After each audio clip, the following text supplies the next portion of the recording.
issue of national importance. At the very outset, on behalf of the House, on behalf of a grateful nation, I would want to thank our Honorable Home Minister for efficiently and effectively dealing with this Delhi riots and containing it within 36 hours. Within 36 hours. Sir, the opposition may cry hoarse. But there are 2 or 3 issues that I would want to bring to the attention of this House.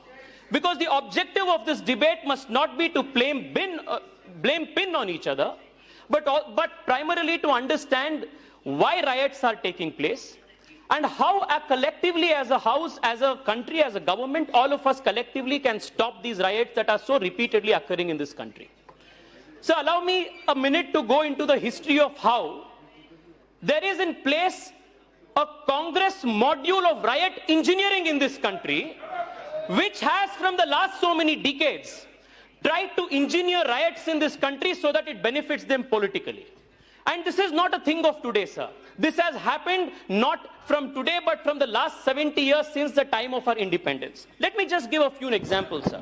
Sir, from 1950 to 1964, under the Prime Ministership of Jawaharlal Nehru, 243 communal violence incidences were recorded in India. Under Indira Gandhi's rule, sir, 337 communal violence incidences were documented in 15 states. Sir, during Rajiv Gandhi's rule, 291 communal violence incidences were documented in 16 states, sir, including the barbaric Sikh pogrom of 1984. Sir, out of the 1,194 communal violence incidents documented in India from 1950 to 1995, 73% of all of these occurred during the Nehru, Indira and the Rajiv Gandhi Prime Ministership. Sir, the nation wants to know why all these years the Congress party engineers this riot to benefit itself politically. Sir, there is a reason why I have congratulated the Honorable Home Minister, sir. Within 36 hours, a detailed conspiracy, which had taken more than 3 months for preparation and execution, was curtailed and controlled. Let me explain what this module of the Congress conspiracy is, the Congress module of riot engineering is.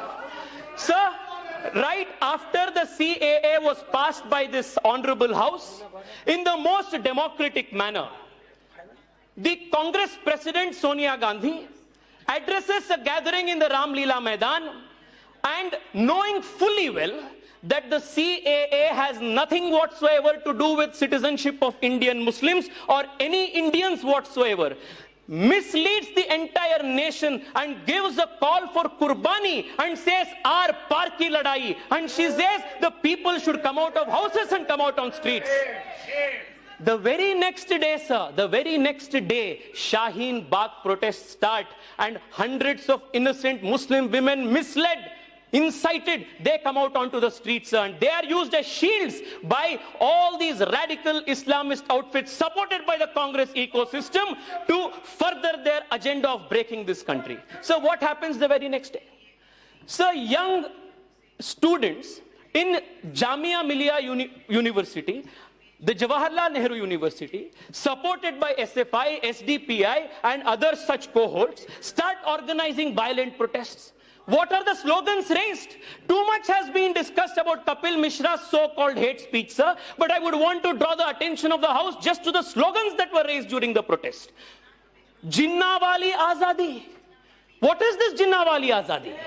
Hinduon se azadi, Kafiron se azadi. These were the slogans that were raised in these protests, sir.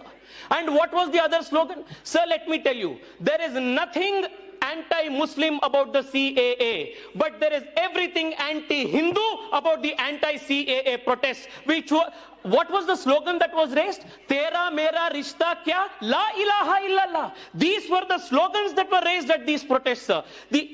And those who were slaying these slogans, those who were perpetrating this violence, were portrayed as victims by the intellectual jihadis who write for this ecosystem in the newspapers. And these people who raised these slogans of Tukde Tukde of Bharat, of Kafiron se Azadi, they were given an impression that they were victims of police brutality. And people called them Shiros. Shiros. This is how a narrative was built, sir. And the entire ecosystem started functioning. Let me give you two more examples of how this ecosystem functions.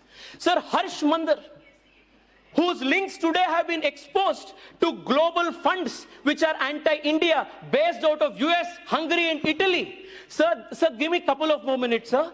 These organizations, these people who claim to be the champions of constitutional morality, go onto the streets and incite an innocent mob and say, Supreme Court will not give you justice, but justice must be fought for on the streets. Ironically, they approach the Supreme Court themselves to book cases against Hindu leaders. Sir, not just that, look at how the international media plays this out. As if on cue.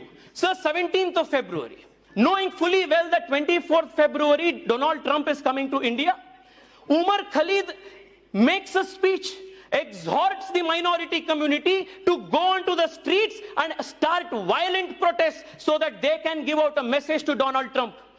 Sir, this is not a first instance. When in 2015, Barack Obama visited India, again there was a bogey of the church riots that happened again in Delhi. So the question must be asked, why only Delhi? Why only Delhi and not other places in the country? Sir, it is precisely because they want to defame the Prime Minister and the Honorable Home Minister under whom the Delhi Police Authority comes, sir. And that is the conspiracy behind it. Sir, Donald Trump comes here. International media starts spinning this news. And who is supporting this, sir? Sir, there is a prominent journalist, J. Gopi Krishnan, who a couple of days ago made it public that he was offered $1,500 to write an article 1,000 word long, defaming India by an international publication. And immediately thereafter, sir, Bernie Sanders, who is a card-carrying socialist, also speaks against India. And all of these are orchestrated in such a manner to prevent a negative image of this country, sir. And why? It is precisely, sir, because India should not get the high seat of table at the United Nations Security Council. That India should not emerge as a global power in the Asian region. And this is done at the behest of the Chinese and the Pakistani forces that are at play. Sir, I would want to just bring two more very important notices. Sir, I would want to just bring two more important notices. So why this whole thing is becoming such a big issue? Sir, sir, for the last 70 years, एक minute, permit me to make the speech if it is a published fact. Sir, the last 70 years, sir, too much has been spoken repeatedly, both inside and outside of this house, on the alleged hate speech of Kapil Mishra. So what did Kapil Mishra say? He said he gave an ultimatum to the police authorities that in 3 days, if you don't clear, things will not be in control.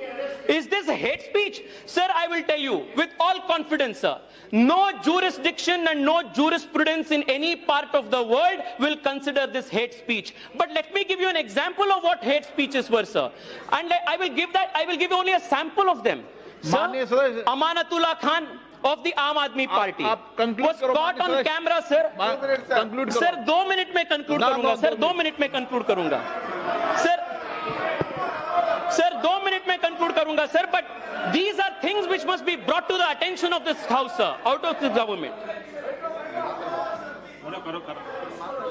Sir, Amanatullah Khan of the Aam Aadmi Party spoke at Jama Masjid at an anti-CAA rally, sir. He said, we merely number 25 to 30 crores, but they are still